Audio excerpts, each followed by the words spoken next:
Hello friends, आज हम class 10th का जो फूड प्रोसेसिंग जो आपका एग्ज़ाम होता है 2024 में हुआ था, जिसका सब्जेक्ट है फूड प्रोसेसिंग। ठीक है, क्लास 10th का 2024 के पेपर का कंप्लीट सोल्यूशन देखेंगे हम इस वीडियो के माध्यम से। मैंने यहाँ पे कंप्लीट सोल्यूशन कर चुका हूँ फूड प्रोसेसिंग का, आप देख सकते हो। ठीक है, 2024 का। अब हम इसको क्वेश्चन को रीड करते हैं और उसके आंसर देखते हैं। ठीक है, बिना कुछ देर किए हम स्टार्ट करते हैं। पहला क्वेश्चन क्या कह रहा है? वह सूचना जिसे प्रेषक बताना चाहता है वो क्या होता है? संदेश होता है। तो आंसर पहले क्या होगा? संदेश या मैसेज। डैश डैश संचार का अंतिम घटक है। तो अंतिम घटक क्या होता है? प्रतिक्रिया। ठीक है, कि संचार जो आपने भेजा है वो सामने वाले को मिल चुका है और उसने आपको प्रतिक्रिया भेजी है दोबारा कि हाँ, मुझे संचार प्राप्त हो चुका है। तनाव प्रबंधन किया जा सकता है। किससे किया जा सकता है? स्वस्थ संगीत द्वारा, यस। स्वस्थ आहार द्वारा, इससे भी आप तनाव प्रबंधन कर सकते हैं। शारीरिक व्यायाम द्वारा कर सकते हैं। तो जब तीनों ही आंसर सही हो तो आपका आंसर क्या होगा?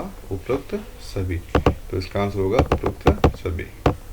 प्रश्न नंबर 4, पुरस्कार उदाहरण है। तो पुरस्कार उदाहरण क्या है? ये कौन सी प्रेरणा है? आंतरिक प्रेरणा या बाहरी प्रेरणा या स्व प्रेरणा या स्व सम्मान? तो पुरस्कार कौन सी प्रेरणा है? बाहरी प्रेरणा। ठीक है, एक्सटर्नल मोटिवेशन। प्रश्न नंबर 5, डैश एक सॉफ्टवेयर है। कौन सा सॉफ्टवेयर है? ऑपरेटिंग सिस्टम एक सॉफ्टवेयर है। बाकी क्या ये हार्डवेयर है, जैसे प्रिंटर, मॉनिटर और माउस। प्रश्न नंबर 6, डैश की दबाने पर स्टार्ट मेन्यू खुलता है। स्टार्ट मेन्यू कौन से कहता है? कौन से की दबाओगे आप? जब कीबोर्ड विंडोज़ की दबाओगे तो स्टार्ट मेन्यू ओपन हो जाता है। स्थायी विकास से संबंधित समस्या नहीं है।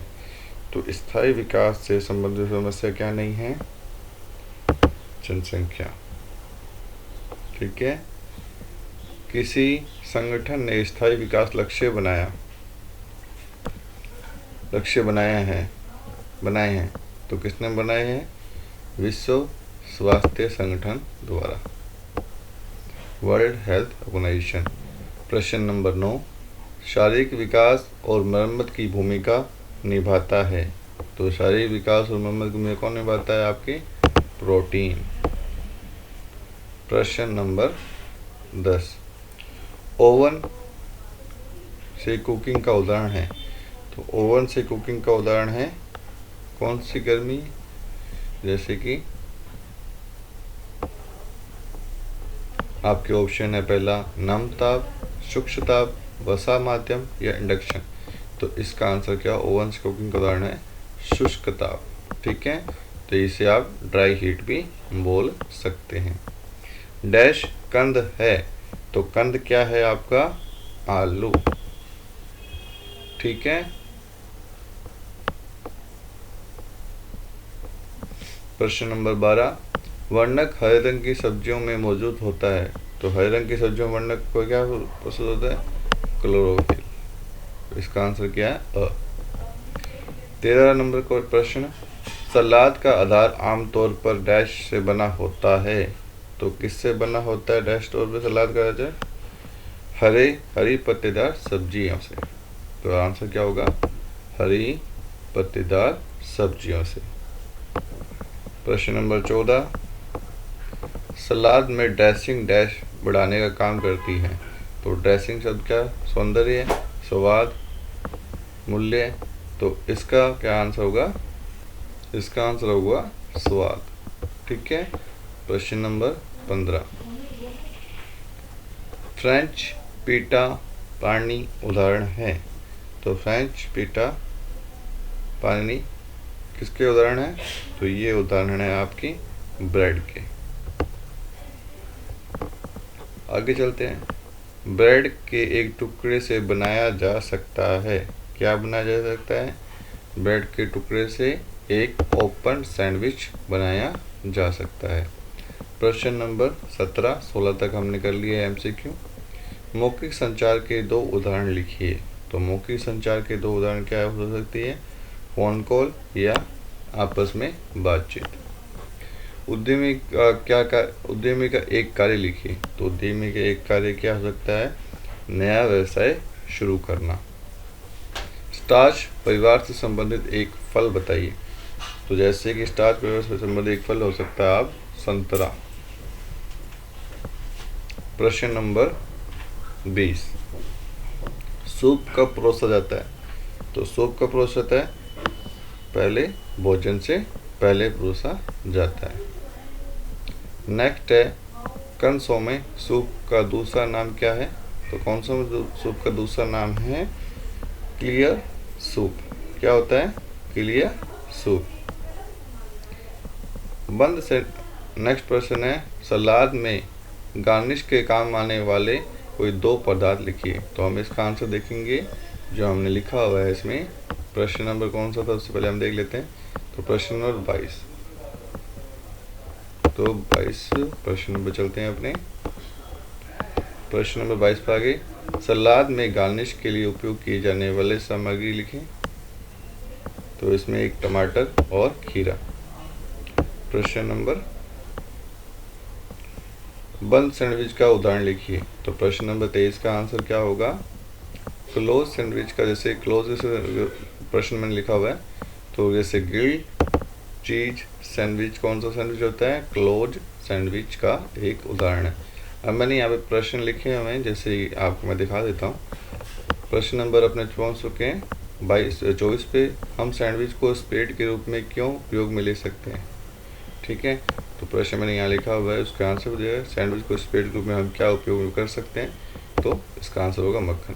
और मैं स्विच नहीं करूँगा, अब यहीं से प्रश्न भी लिखे हुए हैं, इसके आंसर भी लिखे हुए हैं, तो अब हम यहीं से पढ़ना स्टार्ट कर देंगे।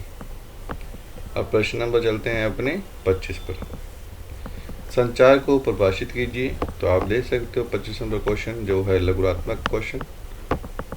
संचार को परिभाषित कीजिए। तो संचार को परिभाषित कर सकते हैं अपने, संचार दो या दो से अधिक लोगों के बीच सूचना, विचार, भावनाओं को आदान प्रदान करने की प्रक्रिया है, जिसे संचार कहते हैं। प्रश्न नंबर 26, एक सफल उद्यमी के 3 गुण लिखें। एक सफल उद्यमी में 3 गुण है, नेतृत्व क्षमता, जोखिम लेने की क्षमता, अगला है नवाचार। तो ये एक सफल उद्यमी के गुण है। प्रश्न नंबर 27, भोजन के घटकों के नाम लिखिए। तो भोजन घटकों के नाम है कार्बोहाइड्रेट, प्रोटीन और वसा। प्रश्न नंबर 28, भोजन पकाने की सूखी विधियों के नाम लिखिए। तो क्या है सूखी विधि? एक होता है बेकिंग, दूसरा है ग्रिलिंग और तीसरा है रोस्टिंग।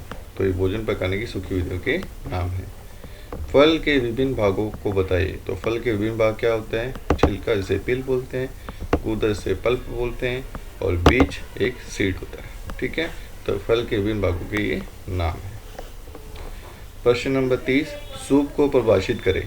सूप एक तरल भोजन है जो सब्जियों, मांस या अन्य सामग्री को पानी में पकाकर बनाया जाता है। अंतर्राष्ट्रीय सूप से आप क्या समझते हैं? अंतर्राष्ट्रीय सूप वे सूप हैं जो विभिन्न देशों की पारंपरिक रेसिपी के अनुसार बनाए जाते हैं, जैसे कि टॉम यम जैसे थाईलैंड का, मैनस्टोन जैसे इटली का। सलाद के विभिन्न भागों को बताइए। प्रश्न नंबर 32, तो सलाद के विभिन्न भाग कौन से? एक तो उनका आधार, बेस, मुख्य सामग्री क्या कौन से रखोगे आप सलाद में, उसकी ड्रेसिंग कैसे करोगे, और एक गार्निश। ठीक है, तो प्रश्न नंबर 32 का ये आधार है सलाद के विभिन्न भागों के बताया गया। अब सेक्शन डी पे चलते हैं जो है निबंधात्मक प्रश्न। आप यहाँ पे देख सकते हैं, अपने डी पे चल रहे हैं। तो पहला प्रश्न है, कीबोर्ड के विभिन्न प्रकार की कुंजियों के बारे में विस्तार से लिखिए। तो कीबोर्ड की विभिन्न कुंजियों के बारे में विस्तार से यहाँ लिखा गया है। पहले होते हैं अल्फ़ाबेटिक कीज, जिसे बोलते हैं, इसे ए से लेकर जेड तक बटन होते हैं। दूसरी होती है न्यूमेरिक कीज, जिसमें 0 से लेकर 9 तक कीज होती हैं। नेक्स्ट होती है फंक्शन की, आपको सबको पता है फंक्शन की F1 से लेकर F12 तक होती है। F का मतलब होता है फंक्शन। मॉडिफायर कुंजी होती है जिसमें शिफ्ट, कंट्रोल और एडिट जैसे बटन आते हैं। और नेविगेशन कुंजी जिसे आप एरो कीज बोलते हैं, नेविगेशन से होम एंड या लेफ्ट राइट अप डाउन, इसमें सारी कीज आ जाती है। ठीक है, प्रश्न नंबर 32, वसा का उपयोग करके भोजन पकाने की विभिन्न विधियों को समझाइए। तो वसा का उपयोग करके विभिन्न विधियाँ हैं, एक तलना जैसे फ्राइंग, भोजन को तेल या घी में पकाना, एक होता है शॉर्टिंग, कम तेल में हल्का भूनना, एक होता है डीप फ्राइंग, जिसे भोजन को पूरी तरह तेल में डुबोकर पकाना। प्रश्न नंबर 35, रसोई में पोषक तत्वों को संरक्षित करने की टिप्स समझाइए। तो रसोई में पोषक तत्वों को संरक्षित करने की टिप्स हैं: सब्जियों को अधिक पकाने से बचें, भोजन को ढककर पकाएं, पानी में पकाने की बजाय भाप में पकाएं, ताज़ा सब्जियों और फलों का उपयोग करें। तो प्रश्न नंबर 35 आप देख सकते हो, यहाँ पे प्रश्न 35 तक ही इसके थे। तो आज हमने इनका कंप्लीट सॉल्यूशन देख लिया है।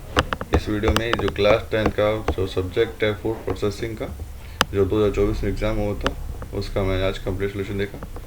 अगर आपको वीडियो अच्छी लगे तो वीडियो को लाइक और चैनल को सब्सक्राइब करना मत भूलें। मिलते हैं ऐसे ही नेक्स्ट वीडियो में, तब तक के लिए बाय।